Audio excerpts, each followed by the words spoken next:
Welcome back to Hardball. Roughly a week ago, former White House Communications Director Anthony Scaramucci made a public break with President Trump and called on other Republicans to do the same. On Trump, Scaramucci told Vanity Fair he's not a racist because this is very important. He's actually worse than a racist. He's also narcissistic. He doesn't see people as people. He sees them as objects in his field of vision. We've got to defeat him. Everybody in the Republican Party knows it. They don't want to lose their mantle of power and their mantle of leadership, so let's primary the guy.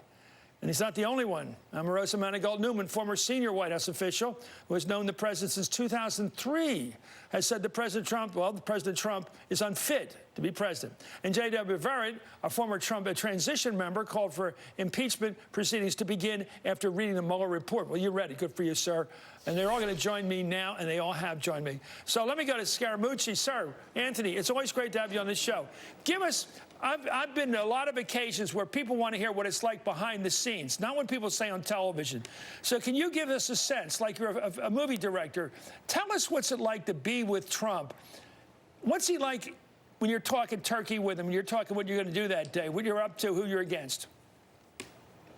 Well, listen, I mean, I don't want to be overly redundant on this sort of stuff. It's just very simple. I mean, he's not a guy that listens. He's a guy that's keeping his own counsel, and he's a guy that's having a run-on rambling sentence to himself. And so what ends up happening is all strategy and the locus of strategy and any advice gets diffused, and the president's obviously very insecure, so he has a hard time allowing any other person to take credit in the room. You know, Steve Bannon used to joke and say there are no co-stars in Trump's orbit. He's not going to let anybody else take credit for anything. And so that makes it a very big problem when you got a trade situation, because you've got economic advisors, Wall Street people that can tell you, provide predictability for business leaders large and small as it relates to these tariffs, but the president doesn't do something like that. That's advice that he could be getting from somebody, and then maybe somebody, God forbid, could take credit for something. And so he does the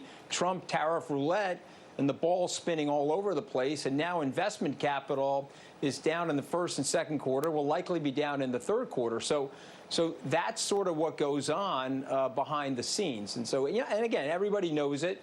And the question that the American people, we have to litigate this before the American people. They just need the facts. They need more people to speak out. And we have to litigate this before the American people. Do you want somebody for the next 5 years that's not going to take anybody's counsel inside the White House and just, literally be talking to himself in that stream of consciousness that you just witnessed in New Hampshire last night? So that's what we got to do. It's a patriotic duty for my fellow Republicans to do that as well. And so, I feel compelled to speak out about it because I love my country. Omarosa, let's talk about the three faces of Eve here, if you will. You knew him from Apprentice. You knew him from the politics with him, and you know him from having a look in the rearview mirror at the guy. Yes. Tell me what they're like. What was the guy? He made a lot of money and succeeded big time in primetime TV with that persona, that serious judger of political horse power, if you will, economic horsepower. Was that just a show? No, I mean, back in 2004, when The Apprentice premiered, we watched a very sharp, intelligent, articulate Donald Trump put on the show for the world. What we're watching is Donald Trump in complete and total mental decline. He can't finish a thought, a sentence. He can't even conceptualize simple policy issues. And so we should be very concerned about his mental state as he leads this country. Well, what do you think? What do you think about this economic? He spent enormous amount of Treasury power with this tax cut, and apparently it's going to fizzle out like a pretty cheap fireworks. Oh, absolutely. And it's not going to get the economy on a big roll. And it's the thing that worries him the most, because he has hinged his whole re-election campaign on the economy, and we're seeing the declines, we're seeing the indicators, and we're seeing him unravel, because he knows if there's an economic downturn, then he more than likely will not be reelected. Let me talk about the transition where you were, J.D., and, he picked all these people like the first pancakes. They're all disasters. The first pancake is always a disaster? I don't know if you don't cook breakfast, but most people know what I'm talking about. You look like I'm crazy, but that's how people judge. It seems like every first appointment was a disaster. They didn't click with him. They weren't the personalities. And then after a year or two, he finds somebody else. What was the transition like in that regard? Just picking the wrong people everywhere? Well, I think there were some successes, actually, but they weren't his. Like the rest of his administration, I think he had some great picks on Vice Chairman Quarles for the Fed, or, you know, you're looking at most of the original Federal Reserve nominees in my policy area. But he hates them. But that was all Pence on regulatory appointments, just like success with tax reform was Paul Ryan's. Judges that I love will agree to disagree. That was McConnell's victory, not his. So the successes have been other leaders, and the flaws have been his. I mean, I won't pretend to diagnose this man who's deeply flawed on his best day, but we should try to diagnose what's going on with the country here that they would vote for this man. Did you watch last night? I did. Boy, and I don't know. is he thinking, or is this some kind of weird sort of peripatetic reaction, electric kind of mind go, what else can I think about at this second? What else is coming to mind? He's stuck in reruns. If you think about him as a TV performer, he is stuck in rerun, and he can't get out. It's really difficult Well, he's on to watch. Hillary. He can't get off Hillary. Anyway, President Trump has a history of making bizarre and somewhat confusing comments. Let's take a look. In June of 1775, the Continental Congress created a unified army out of the revolutionary forces encamped around Boston and New York. Our army manned the airport. It ran the ramparts. It took over the airports. It did everything it had to do. Frederick Douglass is an example of somebody who's done an amazing job and is being recognized more and more, I notice. I mean, had Andrew Jackson been a little bit later, you wouldn't have had the Civil War. He was a very tough person, but he had a big heart, and he was really angry that he saw what was happening with regard to the Civil War. He said, there's no reason for this. You guys know what this represents? Well, maybe it's the calm before the storm. What's the storming? Could be the calm before the storm. You know, Anthony, I think he took history at Wharton. They don't teach history at Wharton, which explains why he doesn't know any history. What do you make about the airports back during this American Revolution? They were probably not that busy, since there was no airplanes.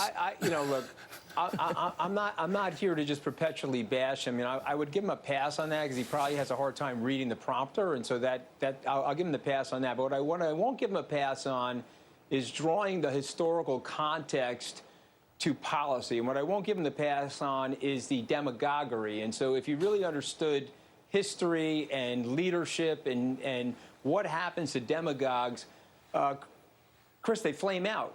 And our last big-time demagogue was Joe McCarthy. And so this thing is going to arc and burn brightly, and then all of a sudden it's going to bristle and flame out. And then people around him, when the spell breaks, the people around him will be like, wait, what were we doing? And so Omarosa and I were trying to help them. There were many other people in there who were trying to help them. Omarosa and I are willing to speak out about it. There are people behind the scenes. I talked to many of them over the last 4 or 5 days. They're getting ready. And again, we have to make this known for the sake of the American people. They have to see it for exactly what it is. Then they themselves can make that assessment. That's what makes a democracy very strong, Chris. But it's the demagoguery and the lack of understanding of that historical context and what it means to a country like ours. You know, Joe McCarthy, I studied a lot of this, lasted about 4.5 years. He had a hell of a run. It was awful, but he lasted right through spring of 54, and he started in January of 50.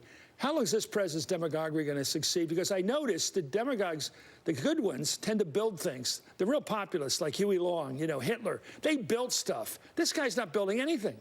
Well, he's not building anything because he didn't come in on a strong foundation. That reel of comments and missteps that you showed, it demonstrates to the American people that, one, this president doesn't read. He has difficulty reading. He has difficulty comprehending. And a couple of those, I was sitting next to him when he referenced Frederick Douglass still being alive. It wasn't because we didn't brief him. It's because the information we gave him, he couldn't process, and he could not regurgitate that information. And so that's what American people should be really concerned about, is how is this president going to lead the nation when he can't keep straight basic facts about history, policy, the economy, and the general state of this country? He can't read. I mean, you saw himself in the prompter. They had Dayton and they had El Paso, and he read Toledo and Michigan. We're going to get some pictures, I think, from the White House photography office, wherever you call it now, of the President of the United States, Signal Corps, reading the paper. We got to get the evidence that he can actually do it sometime. Our guests are sticking around. Up next. Back to Hardball. The Wall Street Journal first reported just yesterday that Trump has, with varying degrees of seriousness, repeatedly expressed interest in buying Greenland. Yes, the country of Greenland, which is Danish territory. The Greenland Ministry of Foreign Affairs tweeted earlier today that we're open for business, not for sale. And a Danish politician said if he's truly contemplating this, then this is final proof he's gone mad. According to the Journal, the Wall Street Journal, the president has asked his White House counsel to look into the idea. Some of his advisors have supported the concept, saying it would be a good economic play, while others dismissed it as a fleeting fascination that will never come to fruition. Well, it's hardly the first time Trump's staff has had to entertain some of his wilder ideas. Here goes. Can you clarify the president's comments? Was he referring to military action when he said calm before the storm? We're never going to say in advance what the president's going to do. And as he said last night, in addition to those comments, you'll have to wait and see. Do you think people should be concerned that the president posted somewhat of an incoherent tweet last night and that it then stayed up for hours? No. Why did it stay up so long? Is no one watching this? No, I think the president and a small group of people know exactly what he meant. How does he know that his phone was actually tapped? Let me answer that globally. He's the president of the United States. He has information and intelligence that the rest of us do not. Our opponents, the media, and the whole world will soon see, as we begin to take further actions, that the powers of the president to protect our country are very substantial and will not be questioned. Wow, there was a warning. We're back with the people who know what it's like. Anthony Scaramucci, Omarosa, Mangold Newman, and J.W. Barrett. What do you make of this buy Greenland proposal? Buy Greenland. I try not to ignore Trump as much as I can. Look, this guy can't even get a trade deal done where he's going to get a deal done to buy Greenland. It's a warning to the Democratic Party. Don't just pick someone to get the other side. That's what happened in my party, and I've watched it begin to lose all grounding and principle. It's depressing. Don't let that happen to your party. Don't pick pick out somebody as wild. Don't pick somebody just to get the other side, because here's what could happen. I respect somebody like Joe Biden who says nice things about Republicans like me during the primary when it doesn't help them. That speaks to character. The future could be Joe Biden and Mitch McConnell working together, and I think that's all right. We can renew some of the old Reagan Tip O'Neill back and forth that was constructive. Yeah, but this is just another squirrel. You know, he throws these squirrels out when he's trying to get us to distract from something else. He didn't leak this. No, but he knows that there's this long list of squirrel things, I call them. Anthony, you're the business guy. What was this just sort of big play, like Nixon goes to China, I'm going to buy Greenland? Listen, it's a sign of the meltdown. The Republicans have to make a decision. Are they going to clean it up, which they have to do, or are they going to try to cover it up and have this reactor explode sometime after the next election? I am begging my fellow Republicans to please tell the truth. They say it off the record all over that town you're living in, Chris. Could you please get to a microphone and tell the truth? The American people deserve the truth. Has anybody ever stood up in a room and said, Mr. President, I think you need medical attention? Never. Okay. How about something less than that? Are you serious? How about a John McEnroe? You're serious? Very seldomly will people say, are you serious? If you did back when Reigns was in or Kelly did. Okay. Did he ever ask you to do something that you thought would be suicidal? Did he ever say something that you thought was a crazy proposal? Well, there were tons and tons of examples in the Mueller report of him instructing people to do things that were unethical or illegal or just completely wrong. I mean, he was trying to send Corey Lewandowski to go see the Attorney General to fire a special counsel. I mean, there are so many examples of times that he's directed people to do things that were just nuts. Anthony, what's your relationship with the president right now if you bumped into him at a public event? With who? The president or I didn't hear it. What's the relationship with who? Donald Trump, look, the man, the president of the United States. If you bumped into him, you have eye contact with him, what happens? This is not a. First of all, this is not a personal thing for me. I'm just wondering whatsoever, what's like. Okay? What's it like? So I have no idea. I haven't seen him in a while, so I don't know. I'll be very nice to him. I'm a respectful guy. I respect the office. I feel bad for him because he's in steady decline. I mean, he was a much better guy 10 or 15 years ago when I was at a Yankee game with him. But this is a problem now for the country, okay? This self-destruction is tied to the future of the country. But it's not a personal thing for me. I would be pleasant to him like I am to everybody, you know? Come on, man. I go on MSNBC. That's like being a Yankee in Fenway Park. You guys like me. I get along with everybody, Chris. I got no who problem right with now, anybody. if you could pick the next president, who would you pick right now? Democrat, Republican, Independent? I don't want to say, because there are 3 or 4 people. It would definitely be a Republican, and there are 3 or 4 people on the Republican side that if we can break the dam, we need a Eugene McCarthy to step up and say no mas, and then we can get 3 or 4 really competitive players in the game, and then we'll win re-election. We will not win re-election if we steadily decline the economy from here and we have a continued mental decline of the President of the United States. So it's time to switch jockeys. And everybody knows it. That's a nice idea, but Kevin McCarthy, not a bad guy, but he goes by the numbers, and right now the numbers are for Trump. 89% to hold the nomination. Thank you. It's great to have you guys on. He's not an entrepreneur, Chris. He's not an entrepreneur. If he was an entrepreneur, he could see the possibilities. Just watch over the next 3 months. You'll watch. I'm watching. Thank you, Omarosa, Manigault, Newman as well. Thank you, J.W. Very for joining the show. Up next.